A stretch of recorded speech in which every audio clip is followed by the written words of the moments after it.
Mi nombre es Verónica Bustamante, estudio en la Universidad Católica de Cuenca en la carrera de Psicología Clínica y estoy cursando el 5º ciclo paralelo C. El tema que voy a profundizar es sobre la esfera conativa o volitiva, también definida como la voluntad. Como primer punto voy a conceptualizar a la voluntad, ya que es una característica de la especie humana que la capacita para tomar decisiones libremente. Puede decirse que la voluntad es otra forma de referir a la intención, puesto que el hombre es absolutamente libre, lo que especifica que la libertad radica en la voluntad, en la capacidad de orientarse en la posibilidad u otra sin que exista ninguna causa ajena al propio deseo. La voluntad también se relaciona con el deseo. En efecto, solo se puede elegir algo que realmente se desea. En la actualidad, el diccionario de la Asociación Americana Psicológica define a la voluntad como la capacidad o la facultad por la que un ser humano es capaz de hacer elecciones y también de determinar sus conductas al frente de las influencias externas a su persona. Una definición en la que se hace una especial referencia a la interacción entre la libertad, las influencias del entorno y también la volición. Pero en este caso consideramos que no están claras las contemplaciones, las influencias vitales previas, los aprendizajes, las experiencias y las predisposiciones biológicas de a que alguna forma puedan afectar estas facultades, distorsionando la percepción del entorno y de los valores. Una vez analizada a la voluntad, mencionaré y analizaré los fundamentos de la voluntad. Vemos pues que se puede considerar a la voluntad como la resultante de la influencia que tiene sobre la determinación de la acción. Los diferentes componentes o funciones psíquicas interactuantes son las siguientes. Como primer punto tenemos al conocimiento, que es la capacidad para averiguar por el ejercicio de las facultades intelectuales la naturaleza, las cualidades y las relaciones de las cosas. Se trata del elemento básico e imprescindible para poder hablar de voluntad, ya que no se puede querer algo si antes no se conoce, ni tampoco podemos querer algo si no somos conscientes de lo que conocemos, de su existencia. Para que haya un acto humano es necesario que el sujeto tenga advertencia del acto que él va a realizar y también de su conveniencia o inconveniencia. Solo así el sujeto puede ser el dueño de este acto. Continuando, tenemos también a la libertad, que es la facultad natural que tiene el hombre de obrar de una manera o de otra, y de no obrar, por lo que es responsable de sus actos. Es la característica esencial de los seres inteligentes y por tanto de su actividad. Sin ella, el obrar humano se queda a un nivel puramente animal. Pero no es posible hablar de la libertad sin hablar de su referente en lo moral. Sin libertad no cabe la vida moral ni viceversa.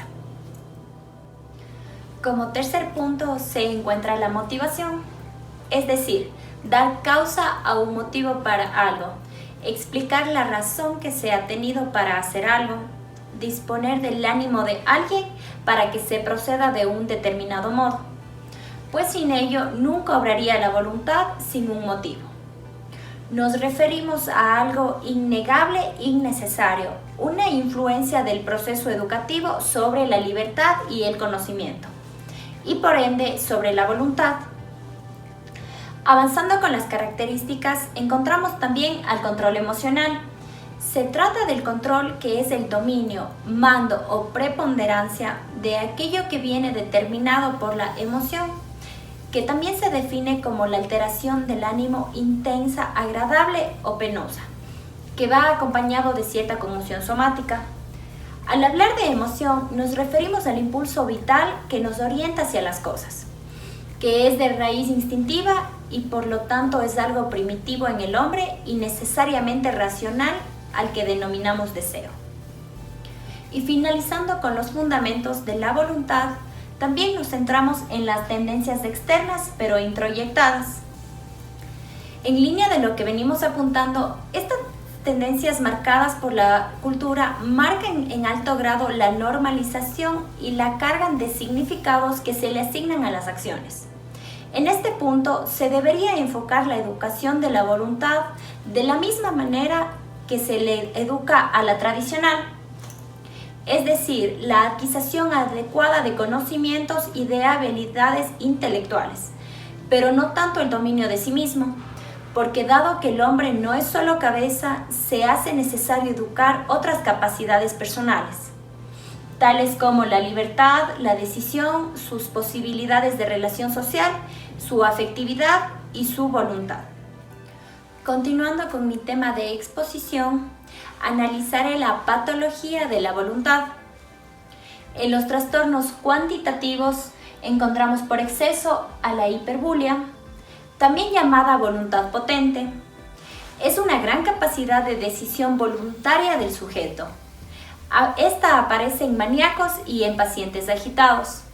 Por ejemplo, una persona que tiene una gran intencionalidad y motivación de realizar las cosas. Por defecto se manifiesta la hipobulia, que es un descenso en la capacidad de decisiones. Cuando se da, prevalece lo impulsivo y lo automático sobre la voluntad decisiva.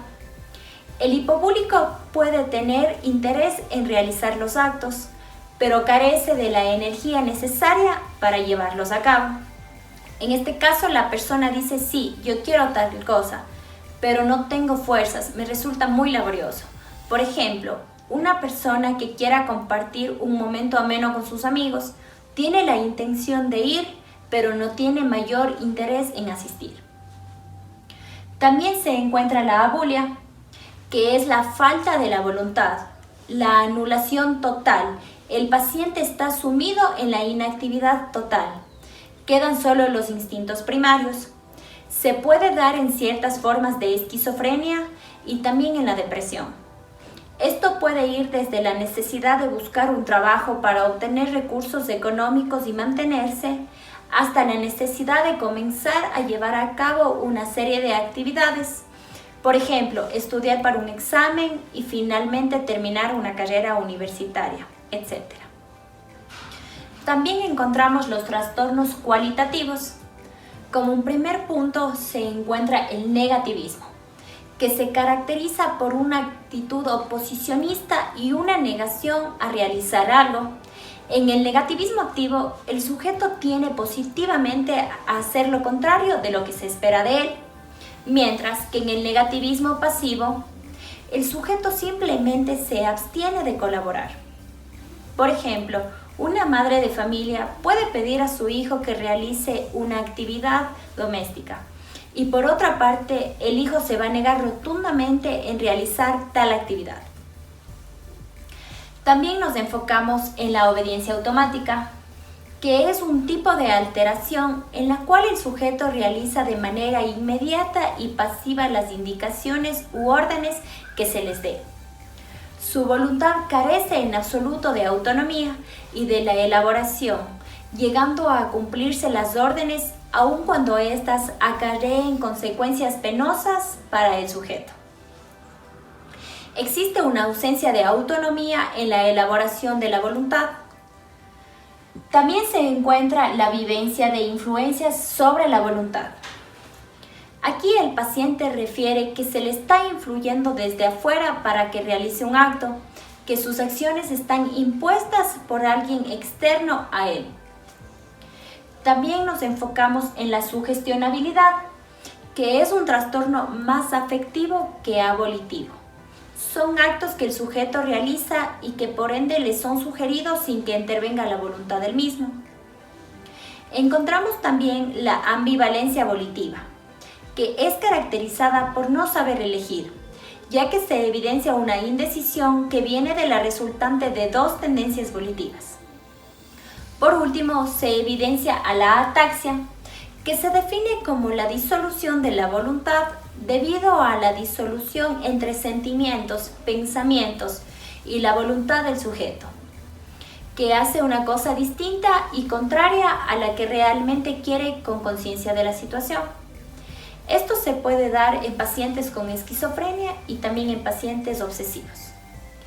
En consecuencia de lo expuesto, puedo manifestar que la voluntad es una resultante de la confluencia de un conjunto de funciones y estas circunstancias en las que se anúan lo pasado, lo presente y también lo futuro, así también lo deseado, lo biológico, lo psicológico y social de una persona, y que dirige la actuación de esta persona hacia el logro de un fin percibido por él como deseado. Finalmente, puedo acotar que la voluntad también está relacionada al poder de elegir de la conciencia, el sentimiento y la acción. Algo elegido por propia voluntad nunca va a ser obligado por un impulso externo a él.